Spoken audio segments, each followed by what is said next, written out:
দুই নামাজ মুনাফিকদের কাছে সবচেয়ে কঠিন, একটা হচ্ছে ফজরের নামাজ আর একটা এশার নামাজ। এক আলেমকে জিজ্ঞেস করা হলো ফজরের বাতাসটা এত ঠান্ডা আর স্নিগ্ধ কেন? আলেম উত্তর দিয়েছিল, কারণ ফজরের বাতাসে মুনাফিকদের নাকের দুর্গন্ধ মিশে না। তওবা কেমনে করবেন শিখায় দেই। আকাশের নিচে জামিনের উপরে আমার চেয়ে বড় পাপী কেউ নাই।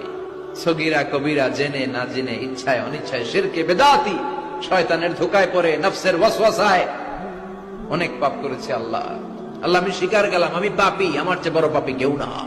সামি আল্লাহু লিমান হামিদা। হুলিমান হামিদা কি? হুলিমান হামিদা বলে কি কোনো শব্দ আছে?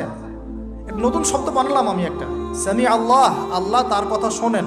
লিমান হামিদাহু, যে তার প্রশংসা করে। একটা অর্থ আছে তো। সামি আল্লাহু লিমান হামিদা। হুলিমান হামিদা কি? হুলিমান হামিদা বলে কি কোনো শব্দ আছে? একটা নতুন শব্দ বানালাম আমি একটা। সামি আল্লাহ, আল্লাহ তার কথা শোনেন। লিমান হামিদা।